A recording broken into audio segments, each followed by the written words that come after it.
እንደ ፍቅረኝነት እንዲያቀርቧትና ከኤላ ጋር እንዲጣሉ ለማድረግ በዚህ እንዲስማሙ ሆነዋል። በስተመጨረሻም እንግዲህ አደይ ከቤተሰብ ስልክ ተደውሎላት እጅግ በጣም በሚያስደነግጥ መልኩ እንግዲህ ያለ ሰዓቱ ነበር የተደወለው። አባትሽ እየተባለች ነበረ።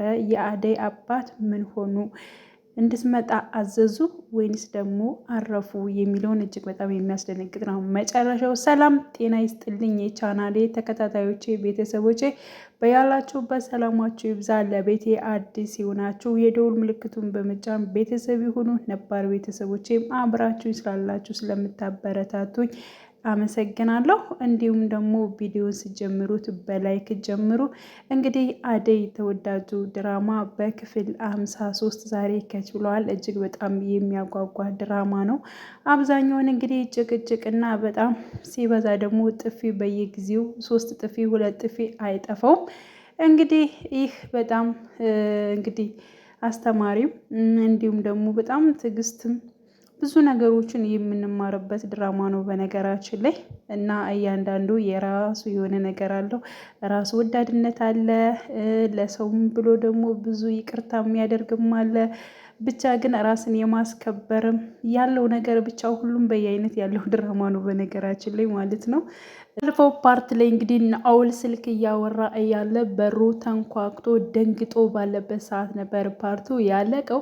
ግን ደግሞ ወደ ናኦል ቤት የሄደው ወይንም ደግሞ በር ያንኳኳችው ሊዲያ ነበረች። ሊዲያ ናኦልን ፈልጋ ከሱ ጋር ጊዜ ለማሳለፍ ፈልጋ ነበር የሄደችው እና ስላለው ሁኔታ ጠይቋት ነበረ። ምክንያቱም ያው ከኤላ ጋር ሲሆን እጅግ በጣም ደስ ይለኛል በማለት ትነግረዋለች። አፍቅረሽዋን ወይ በማለት ጠይቋት ነበረ። እኔ እንጃ አፍቅሬው አይደለም፣ ግን ደግሞ ከሱ ጋር እዚያ ውስጥ ካሉ ሰዎች ጋር ከሱ ጋር ሲሆን ሁሉም ነገር ደስ ይለኛል በማለት እንግዲህ ስትነግረው ነበረ። ግን ደግሞ እሱ አልወደውም፣ ምክንያቱም አያከብረኝም፣ ቤቱ በሄድኩበት ሰዓትም ውጭልኝ እያለ ያመናጭቀኛል፣ አንተ እኮ ምንም አትለኝም በማለት እንግዲህ ሊዲያ ለናኦል ስትናገር ነበር። ለማንኛውም እጅግ በጣም ዘና አድርገሽኛል፣ ሀዘኔንም አስረሳሽልኝ በማለት እንግዲህ እሱም ያለውን ነገር ሲገልጽ ነበር። እሷም ልስፈንልህ ወይ በማለት ጠይቀው ነበረ። ከመቼ ወዲህ ነው ሀዘን ላይ ያለ ሰው ዘፈን ሰምቶ የሚጽናናው? ኧረ እባክሽን ተይ፣ እንደዚሁ ራሱ እኮ ዘና አድርገሽኛል በማለት እና ያው እንግዲህ ዴብ ደውሎላት ነበረ። እሷም በችኮላ ከቤቱ ወጥታለች። ዴብ እንግዲህ የት ሄደች እንዴት ሰዓት ነግረኝ ወጣች በማለት እንግዲህ እሷ ኤላ ጋር ሄጃለሁ የሚል ምክንያት ነበር እየሰጠችው።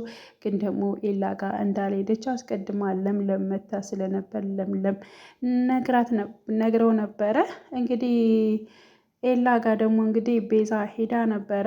በወቅቱ ግን ተኝታ ነበር ያገኛት። እሱ ለምለም ጓደኛው ፍቅረኛው ስለመሰለችው እንግዲህ ገለጥ አድርጎ ሲያይ ቤዛ ተኝታለች እና እንዴት መጣሽ እንዴት ሆኖ ነው በማለት ጠይቋት ነበረ።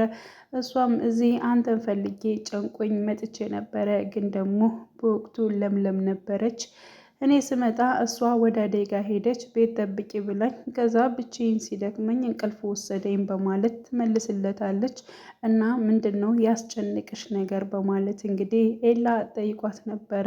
እንዲሁም በቀብድ እንደተያዘ የቤተሰቦቿ ቤት በቀብድ እንደተያዘ እና እንዲሁም ብር እንደሚያስፈልጋት በባለፈው ጊዜ ነግረው ነበረ። አሁንም ያን ነገር ነው እና አገኝልሃለሁ ያልከኝን ብር አገኘህልኝ ወይ ትሰጠኛለህ ወይ በማለት ጠይቀው ነበረ። ብሩም መኖሩን አለ፣ ግን ደግሞ ለአባዬ ምን እንደምለው አላቅም በማለት እንግዲህ ኤላም ይመልስላታል። ለሱ ችግር የለውም መፍትሄ እንፈጥራለን፣ ምክንያቱም ቤት ገዘውበት ትለዋለ፣ ከዛ የኔም ቤት ታሳየዋለ በማለት እንግዲህ ያንን ዜዳ እንግዲህ ለኤላ እንትን ብላለች ማለት ነው። ኤላ እጅግ በጣም ተጨንቋል። ይህን ሲላት እንግዲህ እሷም ወደ ቤቷ ተመልሳ ነበር። ወደ ቤቷ በምትመለስበት ሰዓት እንግዲህ ከመንገድ ላይ ናኦልን አግኝተው ነበረ። እዚህ ሰፈር ደግሞ ምን ትሰሪያለሽ በማለት እንግዲህ ቤዛን ጠይቋት ነበረ። ናኦል አረ እንደዚሁ ነው የሄድኩበት ነበረኝ፣ አንተ ግን የት ጠፍተህ ነው? ለምንድን ነው የጠፋኸው? በማለት ጠይቀው ነበረ።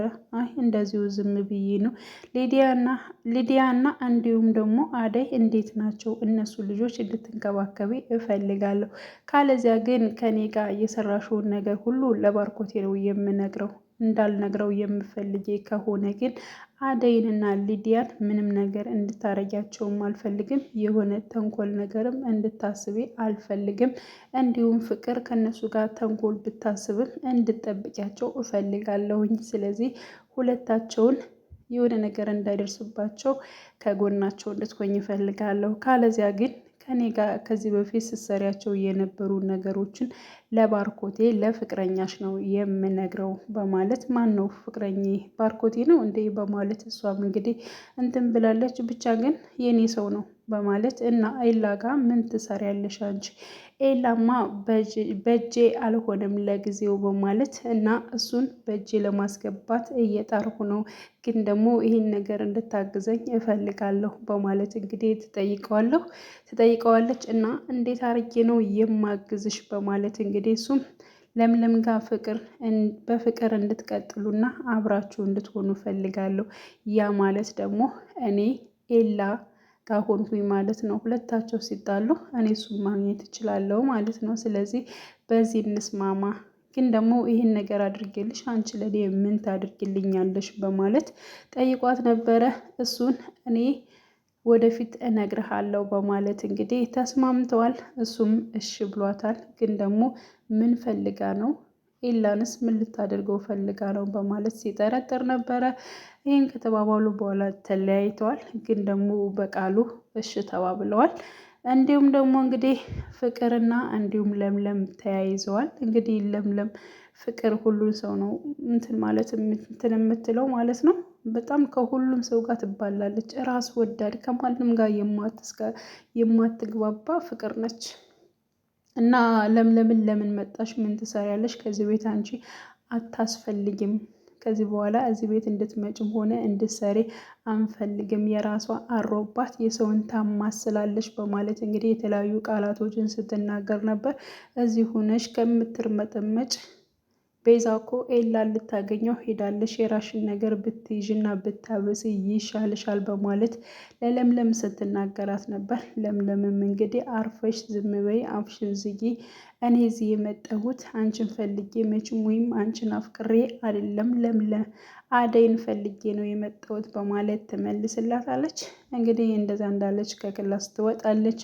እንዲሁም አደይ ቡና እያፈላች ነበረ።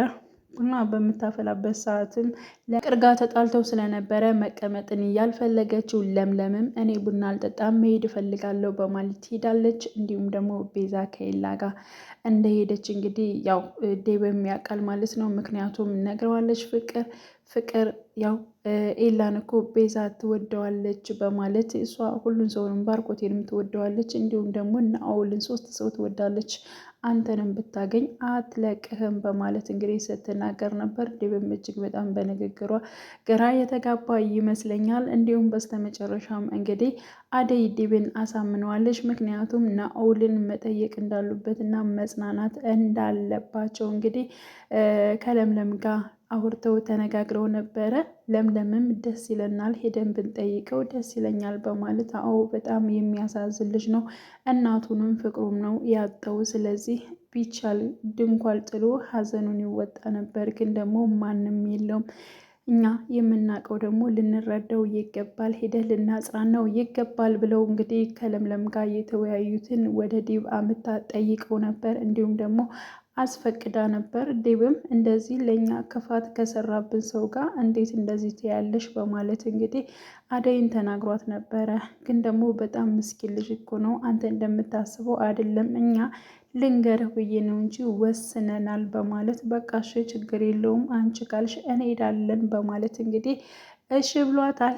እንዲሁም ደግሞ ቤዛ ከዛ ከኤላ ጋር ቆይታ ስትመለስ ዴብ ከደረጃ ላይ ቁጭ ብሎ ነበረ። እዚህ ምን ታደርጋለህ? መሄጃው ላይ ቁጭ ብለህ የምታስበው አደይን እንዴት ለራሴ ማድረግ አለብኝ ብለህ ነው ወይ የምታስበው? በማለት አንቺ እያምሻል እንዴ ዝም አትይም? በማለት አደይም መታ ነበረ።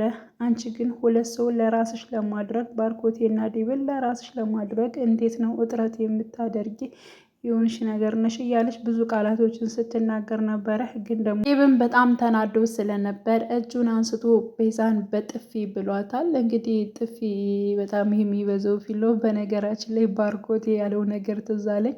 ምክንያቱም ሁላቸውን ጠብቃቸው ብሎ ነበር ሄደው፣ ግን ደግሞ የራሱን የሆነች ፍቅረኛ የሆነች እንግዲህ ቤዛን በጥፊ ያጭሏታል። በነገራችን ላይ ይቀባታል። ቤዛ የሆነች ደረቅ ነገር ነች፣ የማታደርገው ነገር የለም። በቃ ለራሷ ለማድረግ ወይንም ደግሞ በጣም ራስ ወዳድ ነች። ገንዘብ ላይ ነው የምትሰራው እና በጣም ከባድ ነው። እንዲሁም ፍቅር ደግሞ ራስ ወዳድ ነች። እንግዲህ በስተመጨረሻ አደይ ስልክ እያወራች ነበረ ፓርቱ ያለቀው። ምክንያቱም እንግዲህ ስልክ ተደውሎላት ካለ ሰዓቱ ተደውሎ ደንግጣ ነበረ። እንዲሁም እናቷ ነበረች የደወለችው። ምንድን ነው የተፈጠረው በማለት ጠይቃ ነበር። አባትሽ ነው ያሏት። አባትሽ ምን ሆነ የሚለውን እንግዲህ ቀጣይ ፓርት አብረን የምናየው ይሆናል። ፍቅርም እንግዲህ እጅግ በጣም እየሰለቸች ትገኛለች። አሁን ላይ እዚህ ቤት ውስጥ አንድ ደህና ሰው የለም። እማዬ መቼ ነው የምትመጪው? ገንዘብ እፈልጋለሁ ላኪልኝ እያለች እንግዲህ እናቷንም ስታናግር ነበር። እንግዲህ በቀጣይ ፓርት ምን ይሆናል ምን ይፈጠራል የሚለውን እንግዲህ ሁላችንም በጉጉት የምንጠብቅ ይሆናል። ውድ የቻናሌ ተከታታዮቼ ቤተሰቦቼ የዛሬ ቪዲዮ ይህን ይመስላል። በያላችሁበት ሰላማችሁ ይብዛልኝ። መልካም ጊዜ ተመኘውላችሁ።